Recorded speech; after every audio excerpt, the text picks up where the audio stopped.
Tambahan pada hari ini mengenai manajemen keuangan koperasi ya. Kalau ada pertanyaan, adakah sumber lain ya selain yang dibuat di makalah? Kalau mengacu pada sumber modal koperasi itu ada juga undang-undangnya ya. Undang-Undang Nomor 25 Tahun 1992 Pasal 41 dan sampai pasal 42. Yang pertama, modal sendiri ya, bisa dari anggota. Kemudian ada modal simpanan pokok. Itu tadi. Mungkin yang belum ada itu adalah hibah dan donasi ya. Jadi dalam undang-undang ini juga diperbolehkan ada hibah dan donasi. Misalnya ada orang yang punya niat baik ya, ataukah kedermawanan memberikan lokasi tanah misalnya secara cuma-cuma untuk dibuat kantor baru koperasi ya, atau mendirikan gedung koperasi, itu bisa didapatkan dana seperti itu. Bisa saja karena ada kerjasama yang baik terhadap orang itu, ataukah orang itu merasa punya utang budi misalnya dengan adanya koperasi tersebut, ataukah memang dia mempunyai keinginan mensupport ya berdirinya kantor misalnya koperasi di situ supaya bisa bermanfaat ke banyak orang. Itu bisa saja ya dari dana hibah itu. Bisa berupa lahan, bisa berupa peralatan-peralatan lain dan macam-macamnya. Itu bisa menjadi sumber dari pendapatan atau modal koperasi. Oke. Nah, bicara keuangan koperasi ini bukan hanya bicara laporan keuangan, tapi juga bicara tentang perbelanjaan. Jadi keuangan koperasi itu diharap tidak hanya disimpan ya oleh lembaga keuangan atau kalau dalam organisasi bendahara, tapi itu diputar menjadi dana yang produktif. Ya itu saja, sama mirip ketika sedang berorganisasi kemudian diberikan tugas sebagai bendahara. Kemudian selama ini banyak yang secara rutinitas bendahara hanya melaporkan uang yang ada ya, pemasukan dari mana, keluarnya bagaimana. Itu sebenarnya belum begitu maksimal ya.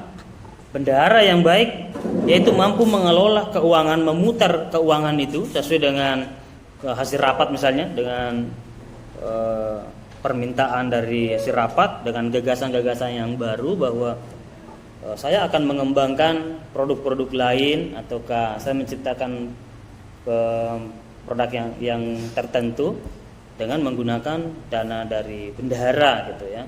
Tapi saya akan bertanggungjawabkan bahwa di akhir kepengurusan itu bisa bertambah itu bisa produktif, itu bisa. Ya, misalnya di beberapa contoh, misalnya ada bendahara dalam organisasi intrakampus maupun ekstra kampus memakai uang organisasi untuk membuat baju kaos misalnya, atau baju BDL, atau gantungan kunci, kaligrafi dan macam-macamnya. Itu digunakan ya, dijual itu. Dia punya kreativitas, ada teman-temannya bisa memasarkan itu, apalagi sekarang perkembangan teknologi luar biasa. Dan itu melipat gandakan uang organisasi. Nah, di sini bendahara yang hebat di situ ya. Dia mampu mengembangkan itu. Jadi bukan hanya mengatur itu keluar masuknya kemudian pertanggungjawabkan. Itu lebih produktif. Nah, sama dengan di koperasi juga memiliki lembaga keuangan, kemudian dia juga harus mengatur bagaimana ada perputaran uang di situ, seperti pembelanjaan, beli barang kemudian dijual ulang. Nah, fungsi penting dalam menjalankan perusahaan termasuk koperasi yaitu adanya aktivitas pembelanjaan.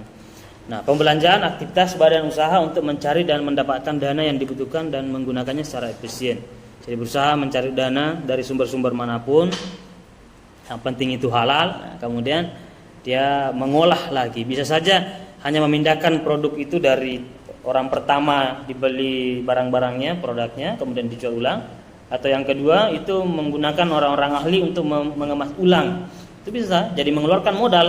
Jadi kita mendapatkan masukan dari orang-orang ahli untuk mengemas produknya ya, bisa mengganti merek atau belum ada mereknya, itu dibuat merek-merek baru gitu.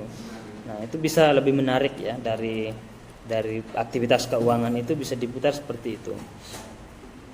Nah, kemudian ada masalah pembelanjaan dibagi dua. Oke. Ada namanya pembelanjaan aktif, yaitu usaha menggunakan dana yang dimiliki dengan cara sebisa mungkin, itu ya, ada dana aktif.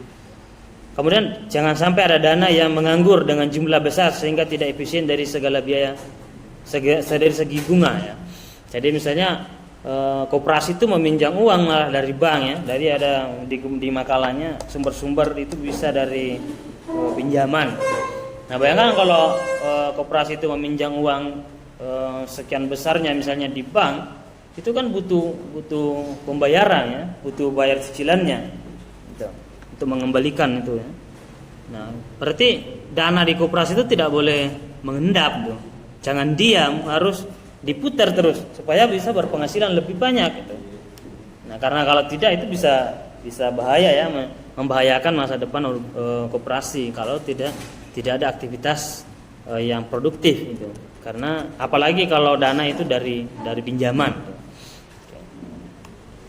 Jangan sampai kekurangan dana sehingga kesempatan mendapatkan laba hilang atau direbut saingan. Misalnya ada promosi tertentu ataukah ada panen raya terhadap masyarakat sekitar. Tiba-tiba panen raya ini menjadi rebutan bagi para tengkulak ataukah saingan dengan orang-orang di koperasi. Tapi orang di koperasi ini dikala dananya misalnya tidak mampu meyakinkan para petani-petani atau para penghasil produktif tadi itu bahwa ada dana dari awal, karena biasanya para petani atau perkebun dan lain-lainnya itu membutuhkan dana awal ketika pas panen itu.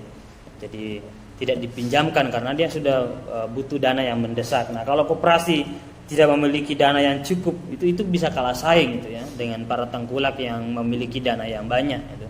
Nah, koperasi jangan sampai sumber dananya itu kurang, karena suatu waktu tiba-tiba ada hal yang kira-kira itu proyek yang menjanjikan ya, yang banyak keuntungannya, tetapi itu jadi gagal itu karena kita kekurangan dana. Nah, maka anggota organisasi di koperasi itu harus aktif-aktif mencari sumber-sumber dana gitu. Akan membangun relasi yang bagus ya, kerjasama ya, dia meyakinkan itu bisa. Kemudian masalah pembelanjaan yang kedua ada namanya pembelanjaan pasif, yaitu usaha atau aktivitas perusahaan atau koperasi untuk mencari dana yang diperlukan dengan cara sebisa mungkin. Modal yang akan digunakan harus diperoleh dengan biaya yang paling rendah dan sesuai dengan kebutuhan. Jadi pembelanjaan ini harus dikalkulasi ya, bahwa apakah membeli produk ini sudah sesuai dengan harganya. Jangan langsung begitu saja ya membeli produk tanpa ada riset sebelumnya ya. Karena jangan sampai harga yang kita belikan itu lebih tinggi daripada yang seharusnya kita jual ulang tuh. Jadi harus diperjelas tuh. Nah, ada kebutuhan modal koperasi. Jadi bicara keuangan koperasi juga persoalan modal untuk organisasi. Nah, modal ini berguna untuk menarik calon anggota gitu. Itu modal untuk organisasi ya. Jadi bicara modal. Yang kedua, pengeluaran transportasi, surat menyurat dan pelatihan. Jadi dalam pelatihan dan lain-lainnya itu butuh surat menyurat, itu juga butuh dana ya. Dan itu harus dilaporkan juga. Yang kedua, modal investasi, pengadaan tanah, gedung, mesin, peralatan lainnya. Oke, itu modal yang ada di koperasi. Kemudian ketiga, modal kerja. Modal pembelanjaan operasional setiap hari itu, atau modal untuk menggaji karyawan dan lain-lainnya. Oke, sumber koperasi. Oke, sumber modal koperasi juga bisa dari penerbitan obligasi dan surat utang ya. Kalau yang koperasi yang besar-besar itu bisa menggunakan obligasi, surat utang gitu.